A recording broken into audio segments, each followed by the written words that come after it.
I am kneeling at the altar rail. I'll tell you why in a minute. You know, believe it or not, in a month, we're going to be able to do something we've not done in a long time, and that's to begin meeting with our children, our youth, our teenagers.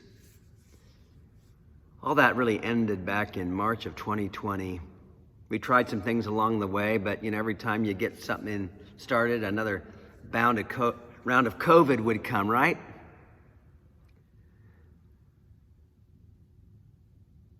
Over the next few weeks, we're going to describe through videos and other ways what we're going to be doing with our kids, and quite frankly, what we're going to be doing with us. But what I want to say a few words about today is, what is the goal of this? Well, there are lots of things we hope will come out of this, but the primary thing I pray will come out of this is that our kids, our children, our youth, our teens, in fact, us, that we will develop a relationship with God that is more real, is more transparent, is more like a real relationship. You know, too often Christians have kind of a lapdog relationship with God. You know, we're down here, God's up there, and okay, God, you just tell me what to do, fine. That's not a covenantal relationship. A covenantal relationship is one in which God brings God's self to us and we bring ourself to God.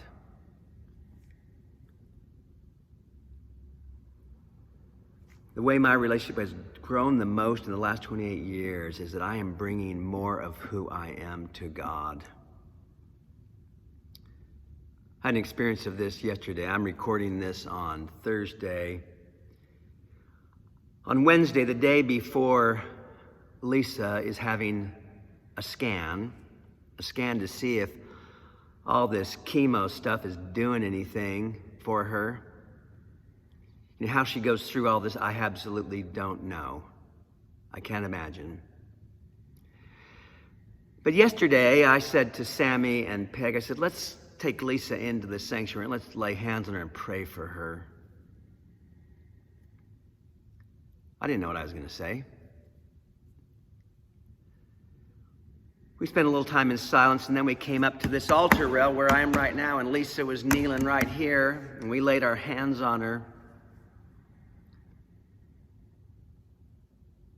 And I said this. I said, God, you know, we're so grateful for all you've done for us and the ways you sustained Lisa in the last year and a half. But then I said this, but listen, God, this is what I know. I know that you healed the paralytic.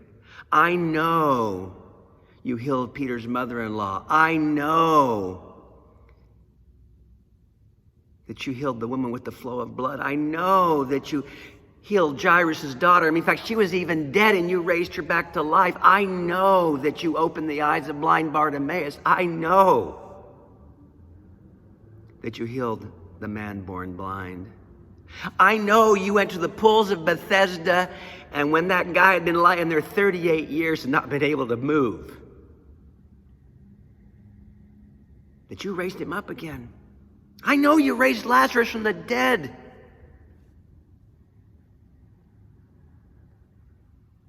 So God, we're here today because of what we know you can do. Heal your servant, Lisa.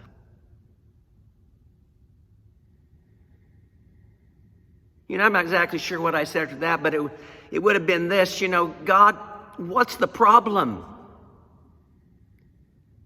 She's only 42. She's got 4 kids. She's got a whole life ahead of her. We know what you can do. And let me tell you what else I know, God. I know that Moses changed your mind. I know that Abraham changed your mind. I know this because the Bible tells me so. I know that in this story of you and your people, that what the people brought to you mattered to you. So God, I may be no Moses, I may be no Abraham, but I'm begging you. And let me tell you what else I know, God. I know that in that parable Jesus told about the woman who badgered the judge until she did what the woman wanted him to do, that's what I am going to do, and that's what this community is going to do. So why don't you just save yourself a lot of trouble and heal her now?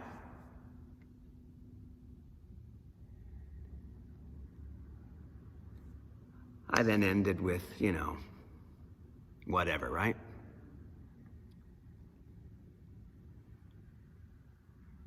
Do I think that just because Roger Greene is making demands on God, that God is going to do whatever Roger Greene says? No, I don't believe that. This is not magic. This is not A plus B gets you C. But what I do know is this, is what the biblical story tells us is that what we bring to God makes a difference in what God can do.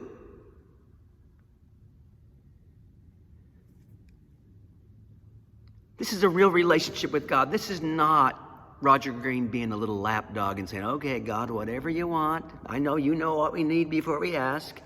Baloney. That is not what we learn in the Bible.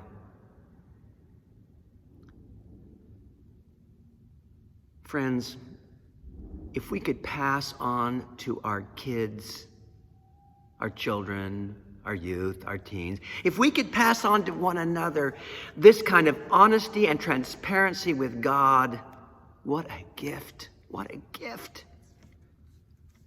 It's no different than a human relationship. If we are not transparent with each other, if we are not honest with each other, our relationship will not deepen. It is no different with God.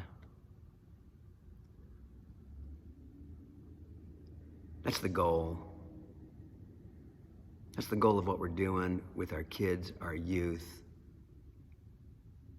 That's the goal for us this year. You see, if we could pass on to our children that they can be this honest with God, because guess what? God can take it. They will have what they need. And if we can be so honest, so trusting that God will hear whatever we bring, we will have what we need. I'll be praying for you in your relationship with God. Pray for me and mine. And let us continue to pray for Lisa and beg God to do what we know God can do.